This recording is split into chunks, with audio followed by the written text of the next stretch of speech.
Education loan 100% placement తో job Telugu students కి first choice Sankalchand Patel university Ahmedabad. నాకు 18 రోజుల పాటు నన్ను జైల్లో ఉంచారు. నేనే హీరోని, నాకు సినిమా చూపించారు, అయినా మూల్యం చెల్లిస్తాను పెమ్మసాని గారికి అని ఆయన చెప్తున్నారు. ఎట్లా పడితే అట్లా మాట్లాడటం, లిమిట్ లేకుండా ఎక్కడైనా ఒక లిమిట్ వరకు భరిస్తారు కానీ తర్వాత భరించరు ఎవరైనా. గుంటూరు ఎంపీగా గెలిచిన తర్వాత అసలు ఇండియాలోనే రిచెస్ట్ ఎంపీ, అంత సంపన్నులు ఎలా అయ్యారు? ఎన్నో సంవత్సరాలు కష్టపడితే నేను ఒక స్టేజ్కి వచ్చా. ఆంధ్రాలో రాజకీయాల్లోకి ఎందుకు రావాలనుకున్నారు? నా ప్లాన్లో లేదు. నా ఏజ్ 49. జనసేన అధినేత అయిన పవన్ కళ్యాణ్ గారి గురించి మీ అభిప్రాయం ఏంటి? స్వార్థం కోసం ఏమైనా చేసే రోజుల్లో సమాజానికి మంచి ఏదైతే దాని గురించి ఆయన తగ్గాల్సి వచ్చినా తగ్గుతుంది. అందరికీ నమస్కారం, నేను Swaroopa Patlapalli. Welcome to Suman TV. ఇండియాలోనే రిచెస్ట్ ఎంపీ, కేంద్ర గ్రామీణాభివృద్ధి కమ్యూనికేషన్స్ సహాయ మంత్రి అయిన పెమ్మసాని చంద్రశేఖర్ గారు నాతో పాటు ఉన్నారు. ఆయనతో మాట్లాడి ఆయన పొలిటికల్ లైఫ్ అలాగే పర్సనల్ లైఫ్ గురించి వాళ్ళ అనేక విషయాలు తెలుసుకుందాం. సార్ నమస్తే. నమస్తే. రాజకీయ నాయకుడిగా, ఎంపీగా, కేంద్ర మంత్రిగా ప్రస్తుతం మీ లైఫ్ ఎలా ఉంది? బిజీగా ఉంది సార్. బాగుంది కానీ బిజీగా ఉంది. సార్ ఇది ఎక్స్పెక్ట్ చేసిందేనా? ఎక్స్పెక్ట్ చేసింది. ఏదైతే జరుగుతుందో అదంతా ఎక్స్పెక్ట్ చేసి అన్నిటికీ ప్రిపేర్ అయ్యే వచ్చాను. సార్ మీ ప్రొఫైల్ గురించి మేము తెలుసుకోవాలనుకుంటున్నాం. ఎందుకు అంటే మీరు రాజకీయాల్లోకి వచ్చిన తర్వాత, గుంటూరు ఎంపీగా గెలిచిన తర్వాత అసలు ఇండియాలోనే రిచెస్ట్ ఎంపీ, సంపన్న ఎంపీ అని మీ పేరు మార్మోగిపోయింది. అంత సంపన్నులు ఎలా అయ్యారు? దానికి ఒక 30 సంవత్సరాలు కష్టపడితే అయ్యానమ్మా. నేను హై స్కూల్ దగ్గర నుంచి చదవటం మొదలుపెట్టి ఇంటర్మీడియట్, తర్వాత ఎంబీబీఎస్, గవర్నమెంట్ కాలేజీలో మంచి ర్యాంక్ తెచ్చుకోవటం, ఆ తర్వాత అక్కడ పీజీ చేయటం, ఇవన్నీ ఎన్నో సంవత్సరాలు కష్టపడితే నేను ఒక స్టేజ్కి వచ్చా. ఒకటి కష్టపడటం, రెండోది డిసిప్లిన్, బ్యాడ్ హ్యాబిట్స్ కానీ వీక్నెస్ లేకుండా డిసిప్లిన్గా వర్క్ చేయటం, ఫోకస్డ్గా వర్క్ చేయటం, గోల్ ఓరియంటెడ్గా వర్క్ చేయటం, ప్లస్ 10 మందికి ఉపయోగపడే దాంట్లో వర్క్ చేయటం. ఇవి చేస్తే ఎవరికైనా కూడా, నాకనే కాదు ఎవరికైనా సరే, ఆ ప్రిన్సిపల్స్ ఫాలో అయిన వాళ్ళందరికీ కూడా మెజారిటీ పీపుల్కి సక్సెస్ వస్తుంది. డాక్టర్ అయిన మీరు ఓ వ్యాపారవేత్తగా అమెరికాలో ఎలా ఎదిగారు? అమెరికాలో వ్యాపారవేత్తగా ఎదగాలని నేను ఎప్పుడు చేయలేదు. నాకు తెలిసినది 10 మందికి నేను ఎక్స్ప్లెయిన్ చేసినప్పుడు ఈజీగా అర్థం చేసుకునేవాళ్ళు ఫ్రెండ్స్. ఆ విధంగా 10 మందికి అర్థమయ్యేటట్టు చెప్పగలుగుతున్నానని రాసాము బుక్స్ కానీ ఇంకోటి, అవి ఫేమస్ అయినాయి. ఆ విధంగా మన ప్యాషన్, మన ఇంట్రెస్ట్ని వర్క్ చేసే విధానంలో రిచ్ అయ్యాను తప్పించి బిజినెస్గా చేయాలని ఎప్పుడు చేయలేదు నేను ఇంతవరకు. సార్ ఒకవైపు రాజకీయాల్లోకి వచ్చారు, చాలా బిజీగా ఉన్నారు. మరి మీ యూ వరల్డ్ అనేది ఎలా నడుస్తుంది, దాని గురించి కూడా చెప్పండి. అంటే దానికి మనకి 25 years నుంచి చాలామంది వర్క్ చేసేవాళ్ళు నాతో పాటు స్టార్ట్ చేసిన వాళ్ళు ఉన్నారు. మెజారిటీ వాళ్ళు చూసుకుంటారు. నేను కూడా డైలీ ఒక 1 to 2 hours ఈవినింగ్ ఈ గవర్నమెంట్ వర్క్ అయిపోయిన తర్వాత 8:30 to 11 నైట్ ఒక 1 2 hours చూస్తాను. సార్ మీరు లక్కని నమ్ముతారా? లక్ నమ్ముతాను కొంత, డెఫినెట్గా. అయితే లక్ అనేది కూడా ప్రిపేర్డ్ మైండ్స్కే లక్ వస్తుంది. మీరు ఆ సిచ్యువేషన్లో అక్కడ ఉంటేనే అవుతాం మనం. సపోజ్ ఇప్పుడు మీరేమంటారంటే మినిస్టర్ అయ్యాం కాబట్టి మీరు లక్ అనుకోవచ్చు. అంటే పోటీ చేసే అవకాశం వచ్చినప్పుడు గుంటూరు పార్లమెంట్లో మామూలుగా ఇంట్లో కూర్చున్నా కూడా మేము గెలుస్తాం. పార్లమెంటే అలాంటిది. నేనే కాదు, ఎవరు పోటీ చేసినా గుంటూరులో గెలుస్తారు. బట్ మేము పొద్దున 7 గంటల నుంచి నైట్ 11 వరకు డైలీ క్యాంపెయిన్ చేసాం, అగ్రెసివ్గా చేసాం. ఎందుకు చేసాం? నేను పార్లమెంట్కి గెలవటం గురించి చేయలేదు. నేను అది మా పార్టీ రాష్ట్రం అంతా గెలవాలి. ఎక్కడైనా సరే మనం ఏదన్నా ఒక క్యాంపెయినింగ్ కానీ మాట్లాడే విధంగా చూపిస్తే ఇది వేరే వాళ్ళు చూసి నేర్చుకుంటారని సోషల్ మీడియాలో మాకు చేయని మొమెంటం క్రియేట్ చేయగలిగాం మేము కూడా. దానివల్ల మా నియోజకవర్గం, పక్క నియోజకవర్గాలు కానీ కొంత ఒక పాజిటివ్ మొమెంటం అలా చేసినప్పుడే మీకు అవకాశాలు వస్తాయి. అంతేగాని మనం గెలుస్తాం కదా ఏముందిలే లైట్ తీసుకున్నాం ఏదైనా వర్క్ని. సో అట్లా లక్ అనేది ఆ విధంగా వస్తుంది. నువ్వు హార్డ్ వర్క్ చేయకుండా ఇంట్లో ఉంటే లక్ రాదు. మీరు ఒక డాక్టర్గా, బిజినెస్ మ్యాన్గా అమెరికాలో చాలా బిజీగా ఉన్నారు. అయినా సరే ఆంధ్రాలో రాజకీయాల్లోకి ఎందుకు రావాలనుకున్నారు? అంటే అప్పుడు ఉన్న కొన్ని ప్రత్యేక అంటే ఒకటి ఎప్పటి నుంచో నేను ఇండియాకి చేయాలి, ఏదో ఒకటి చేయాలనుకుంటాను. అమెరికాలో నేను చేసిన బిజినెస్ కానీ చాలామందికి ఉపయోగపడింది, మిలియన్స్ ఆఫ్ పీపుల్కి. ఇండియాకి చేస్తాను కానీ చాలా స్మాల్ అమౌంట్లో, ఎప్పుడూ ఏదో ఒకటి చేయాలని ఉండేది. అయితే మొన్న రావాలని అయితే నా ప్లాన్లో లేదు. నా ఏజ్ 49, మొన్న ఇప్పుడు 48, 55 ఇయర్స్ తర్వాత అట్లా సోషల్ సర్వీస్ ఎక్కువగా చేద్దాం అనుకున్నాను. ఇక రాష్ట్రంలో ఉన్నటువంటి పరిస్థితులు కానీ, చంద్రబాబు గారు 1-2 సార్లు రమ్మనటం కానీ అన్నీ కుదిరి ఆ రోజు అలా maybe that is the destiny ఏమో. మిమ్మల్ని గెలిపించిన ఫ్యాక్టర్స్ ఏంటి అనుకుంటున్నారు? అంటే ఒకటి, ఎవరికైనా సరే పార్టీ బలమే మెజారిటీ ఉంటుంది. 80% తెలుగుదేశం పార్టీకి ఉండేటువంటి క్యాడరు స్ట్రెంగ్త్. ఒక 10 to 15, 20% క్యాండిడేట్ వల్ల మెజారిటీలు పెరగటం తగ్గటం జరుగుతాయి. కానీ మెయిన్ పార్టీ స్ట్రెంగ్త్ ఆ గుంటూరు జిల్లాలో. రెండోది మా ప్రొఫైల్, ఆ ప్రాంతం నుంచి వెళ్ళిన విధానం, ఎప్పటి నుంచో తెలుగుదేశం అసోసియేట్ అవ్వటం, క్లీన్ ఫ్రెష్ ఫేస్ అవ్వటం, మనం మాట్లాడే విధానం, అన్ని కాంబినేషన్స్.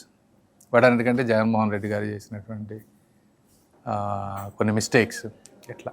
టీడీపీ, బీజేపీ, జనసేన ఆంధ్రాలో ప్రభంజనం సృష్టించాయి. ఎలా సాధ్యమైంది ఈ 3 పార్టీల కోఆర్డినేషన్ అనేది? అదంతా చంద్రబాబు గారు, పవన్ కళ్యాణ్ గారు వాళ్ళు చూసుకున్నారమ్మా. మేము అట్లా ఎక్కువ ఇన్వాల్వ్ అవ్వలేదు. అది వేరే లెవెల్లో చేశారు. మేము ఎంతసేపటికి మా ఏరియాలో క్యాంపెయిన్ ఎక్కువ అట్లానే చేసాం. సార్, మీతో పాటు ఇంకా చాలా మంది ఎంపీస్ అయ్యారు, కానీ కేంద్ర మంత్రి పదవి మిమ్మల్ని ఎందుకు వరించింది? అదే నేను ఇందా మీకు చెప్పా కదా, ఆ వర్క్ చేసిన విధానం. ఇప్పుడు ఎవరికైనా ఆప్షన్స్ చూసుకుంటారు, చూసుకున్నప్పుడు కొన్ని కాంబినేషన్స్ అవన్నీ చూసుకుంటారు.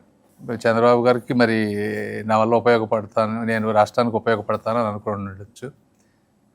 కాబట్టి అదొక ఫ్యాక్టర్ అయి ఉండొచ్చు. అది అయినా నాకు తెలియదు కదా, వారికి తెలియాలి ఏ విధంగా చూస్ చేశారు అనేది.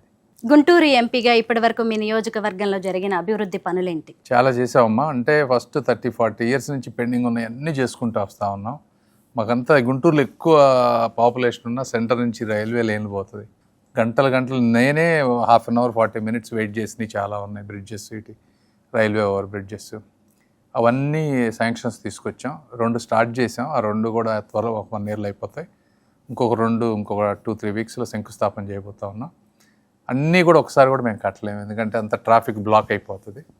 ఆ 2 టేకప్ చేసి ఇంకో 4-5 నెలల తర్వాత ఇవి అయిపోయే టైంకి ఇంకో 2 అవి ఒక మెయిన్ తీసుకొచ్చాం. ఇవన్నీ కాకుండా జనరల్ హాస్పిటల్ చాలా ఇంప్రూవ్ చేసాం, ఎయిమ్స్ని చాలా ఇంప్రూవ్ చేసాం. తర్వాత సిటీలో మొత్తం రోడ్స్ కానీ డ్రైన్స్ కానీ చాలా ఇంప్రూవ్ చేసాం. తర్వాత ఆయుష్ హాస్పిటల్స్ చాలా, అంటే ఎప్పటి నుంచో పెండింగ్ ఉన్నాయి, ఎట్లాంటివి చాలా ఉన్నాయి ప్రాజెక్ట్స్. అవన్నీ చెప్తే చాలా టైం పడుతుంది. కానీ బట్ ఓవరాల్గా గుంటూరుని కొంచెం మెట్రోపాలిటన్ సిటీలా చేయడానికి ఏమేమి ఇన్ఫ్రాస్ట్రక్చర్ కావాలో అవన్నీ వర్క్ చేస్తాం. గ్రామీణాభివృద్ధి, కమ్యూనికేషన్స్ సహాయ మంత్రిగా మీరు దేశం మొత్తానికి ప్రాతినిధ్యం వహిస్తూ ఉన్నారు. అలాంటప్పుడు దేశం మొత్తానికి మీరు ఒక మినిస్టర్గా చేసిన సేవలేంటి, కార్యక్రమాలేంటి? అంటే చాలా ఉన్నాయమ్మా. టెలికాంలో బిఎస్ఎన్ఎల్ ఉంది, బిఎస్ఎన్ఎల్ అంతా రివైవ్ చేస్తూ ఉన్నాం. పోస్టల్ డిపార్ట్మెంట్ అని చాలామంది మర్చిపోయారు. పోస్టల్ డిపార్ట్మెంట్ అంతా రీవ్యాంప్ చేసాం, డిజిటలైజ్ చేసి. తర్వాత రూరల్ డెవలప్మెంట్లో కూడా ల్యాండ్ రికార్డ్స్ ఉన్నాయి. ల్యాండ్ రికార్డ్స్లో అన్ని రిజిస్ట్రేషన్, కొత్త బిల్స్ అవన్నీ రేపు రాబోతూ ఉన్నాయి.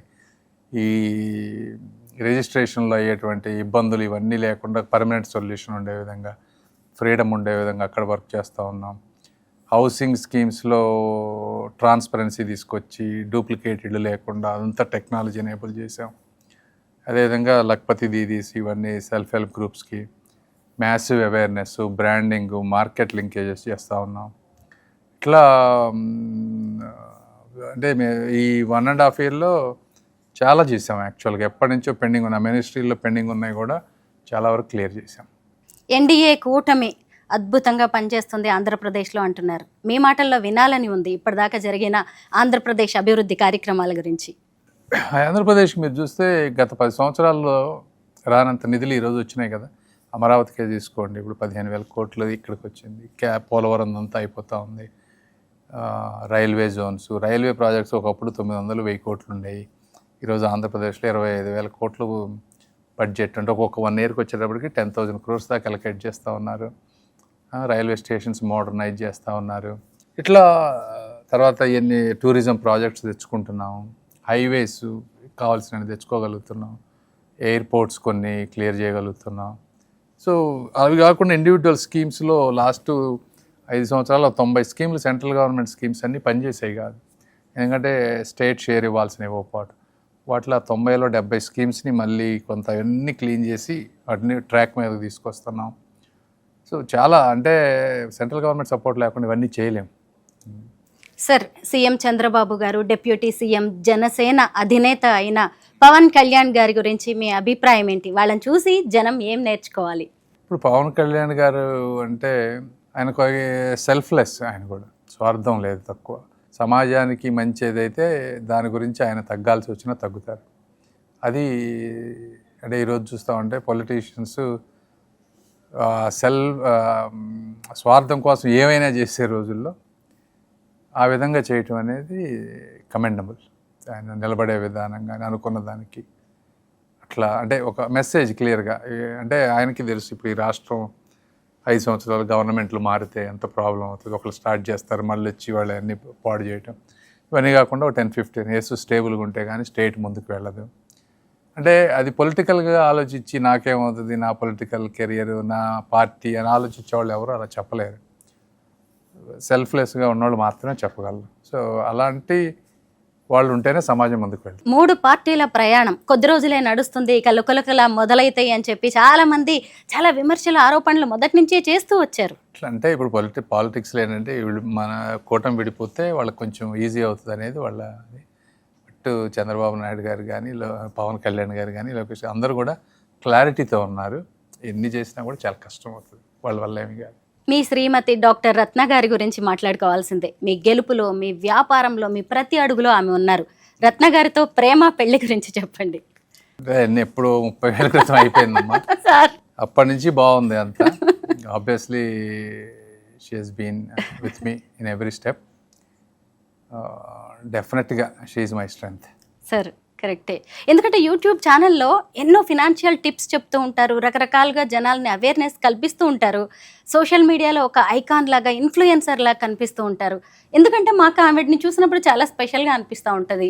మీ అభిప్రాయం ఏంటి అనేది తెలుసుకోవడానికి. నాకు స్పెషల్గానే ఉంటుంది డెఫినెట్గా. ఐడియాస్ కూడా అన్ని తనవే ఐడియాస్. తను ఇప్పుడు ఒక్కొక్కరికి ఒక్కొక్క విజన్ ఉంటుంది కదా, మన సొసైటీ ఎలా ఉండాలి అనేది. అలా తనకు ఒక ఐడియా ఉంది సొసైటీ ఎలా ఉండాలి అనే దాని మీద. సో తనే అన్ని వర్క్ చేస్తూ ఉంటుంది. ఎప్పుడన్నా ఫీడ్బ్యాక్ అడిగితే అట్లా కాదు ఇట్లా అని 1-2 చెప్తాం కానీ, బట్ మెజారిటీ అంతా తన ఐడియానే, తన ఇంట్రెస్ట్ తోటే చేస్తుంది. ఉస్మానియా మెడికల్ కాలేజీలో మీరిద్దరు MBBS చేశారు, అక్కడే కలిశారు. హైదరాబాద్తో మీ అనుబంధం ఏంటి సార్? హైదరాబాదు నాకు చాలా ఇష్టమైన ప్లేస్ అమ్మా. ఎందుకంటే అప్పుడు మేము నర్సరావుపేట అట్లా ఊర్లో ఉండేవాళ్ళం కదా. హైదరాబాదే నాకు ఎక్స్పోజర్ ఇచ్చింది సొసైటీలో, ఎట్లా మనం ఎంత ముందుకు వెళ్ళగలం అనేది. ఇంకొకటి హైదరాబాద్లో నాకు ఎక్కువగా మాకు 15% నాన్ లోకల్, ఆంధ్ర వాళ్ళకి MBBS సీట్లు వస్తే 85%లో ఎక్కువ మంది నాకు ఈ ప్రాంతంలో ఉన్నటువంటి వాళ్ళు ఫ్రెండ్స్ ఉండేవాళ్ళు. చాలా మంచి వాళ్ళు, ప్యూర్ ఫ్రెండ్షిప్ ఉండేది. సో ఆ విధంగా మనుషులు కూడా చాలా ఇష్టం నాకు, తెలంగాణ మనుషులు అంటే. ప్రత్యేక రాష్ట్రం తర్వాత అభివృద్ధి ఎలా కనిపిస్తుంది సార్? బాగున్నాయి కదా, 2 స్టేట్స్ బాగున్నాయి. హైదరాబాద్ కూడా కంటిన్యూ చేశారు డెవలప్మెంట్. టీడీపీ వెళ్ళిపోయిన తర్వాత కూడా చాలా బాగుంది హైదరాబాద్. చూస్తే చాలా క్లీన్గా ఉంది, ఈరోజు కూడా బాగుంది. ఆంధ్రప్రదేశ్లో కూడా వెల్త్ విపరీతంగా పెరిగిపోయింది. ఈ రోజున ఒకప్పుడు అమరావతి పక్కనే 40-50 వేల ఎకరాలు తీసుకుంటే 10 లక్షలు ఉండేది. ఈరోజు అంతా కోట్లలోకి వెళ్ళిపోయారు కదా.